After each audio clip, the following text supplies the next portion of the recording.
On a daily basis, mathematicians use a symbolic language to communicate their ideas, not to be intentionally cryptic, but to express their ideas clearly, free from the ambiguities of the common language.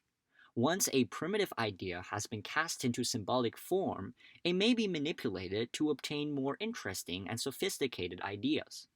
So let us take a look at some of the most striking mathematical formulas and try and explain away the ideas conveyed by these formulas. So what is the value of this fraction here? It seems like the fraction goes on and never stops. So what is its value?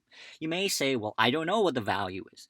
But a mathematics student has a very clever way of saying, I don't know what the value is. They say the value equals x. Observing the denominator of x, the fraction we'd like to solve for, it looks like that's another copy of the fraction. In other words, we say the fraction is self-similar.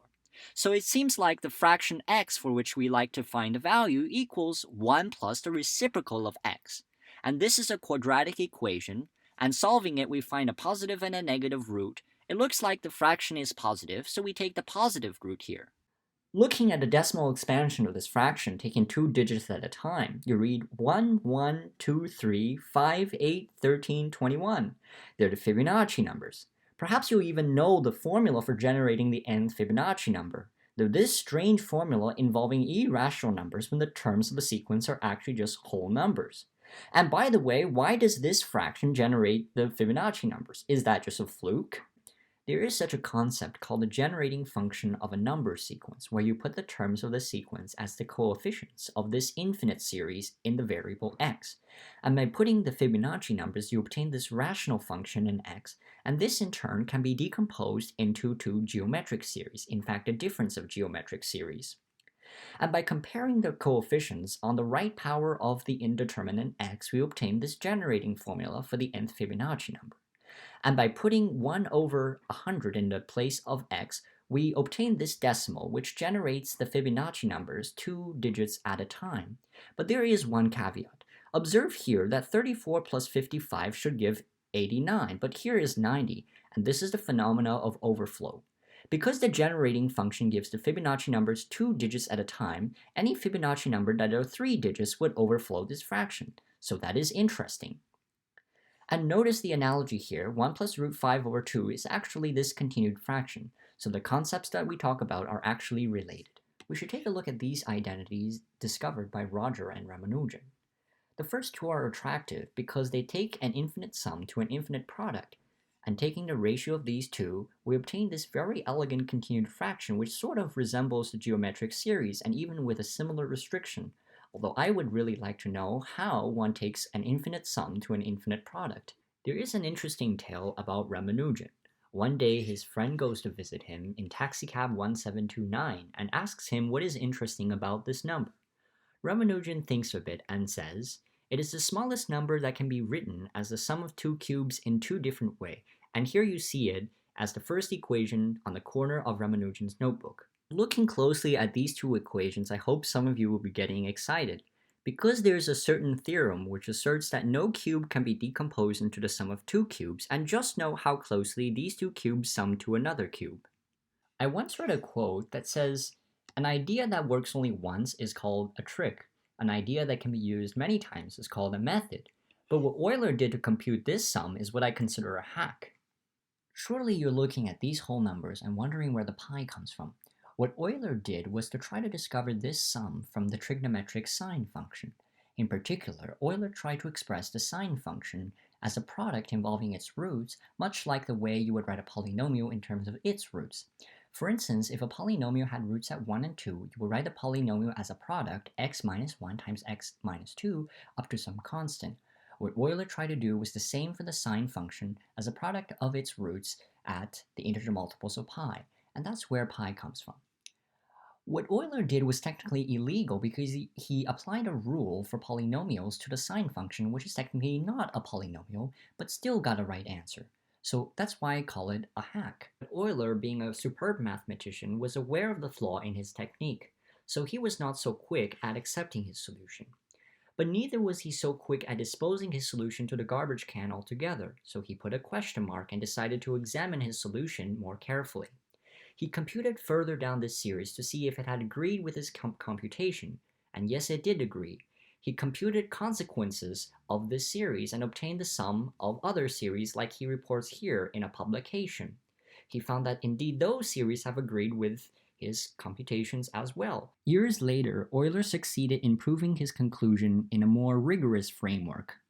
Yet our story illustrates the virtue of a mathematician in dealing with a doubtful finding, in the effort to compute further consequences to search of evidence in favor of or contradictions to disprove of that doubtful finding.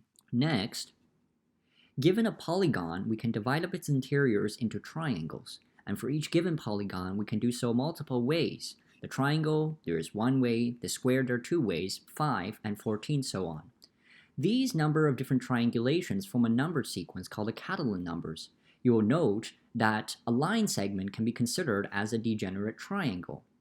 Here, we see that the sum of the reciprocals of the Catalan numbers has this sum. And again, you notice the appearance of pi. And that is because this infinite series is related to the arcsine function.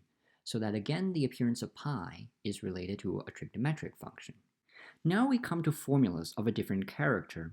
These quantities on the left are approximated by the quantities on the right.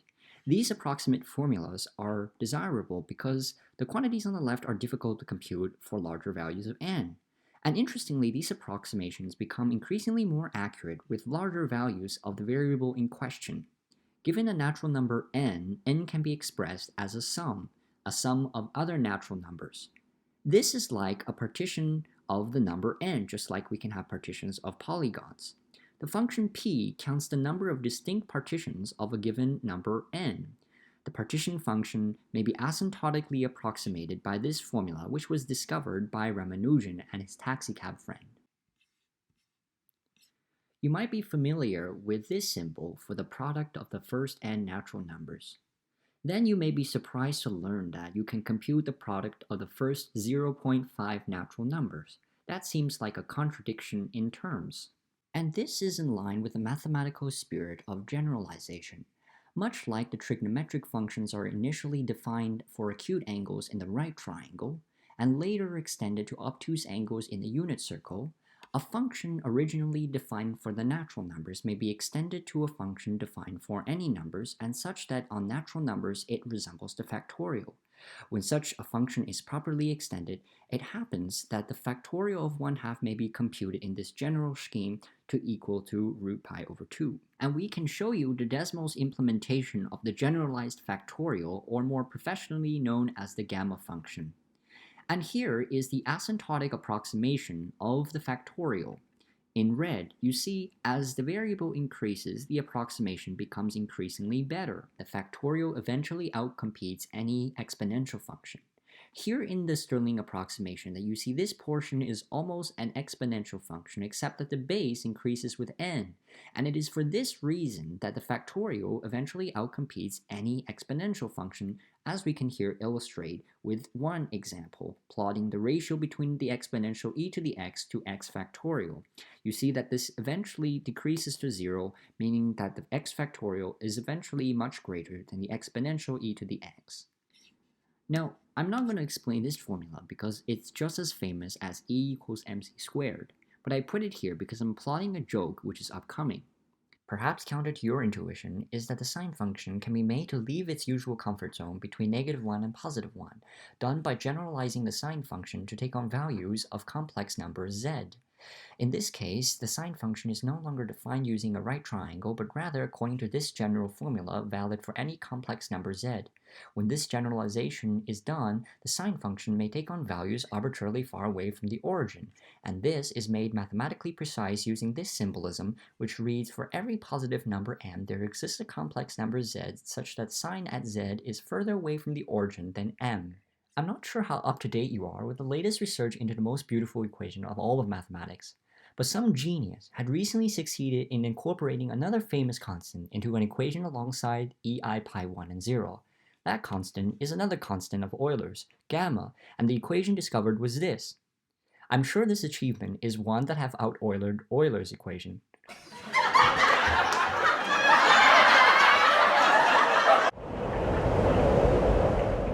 Now this gadget seems to be like a fashionable thing to keep at your desk.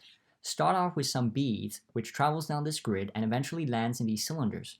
The relationship between how the beads lands in the cylinders and this continuous curve illustrates an important point in mathematics. In fact, you will see that the manufacturer has highlighted this triangle, which gives away the insight to the entire process, but we can draw this triangle in a more informative way. For a bead starting at the apex to reach the next row, one step is required, either to the left or to the right. For the bead to travel to the fifth row, 5 steps are required. If all steps are taken to the left, then 1, 2, 3, 4, 5. It reaches the leftmost position. If it needs to travel to this position, 2 to the right, then of the 5 steps, 2 must be steps to the right, and hence its 5 steps choose 2 steps. And from this you see that the probability distribution of the beads traveling down is really binomial. You will realize that the binomial distribution represented by the height of these beads collected in the cylinders is in close resemblance with this continuous curve which represents the normal distribution, or more commonly known as the bell curve. So the mathematical point illustrated here is a limit in probability distributions, that the binomial distributions approaches the normal distribution.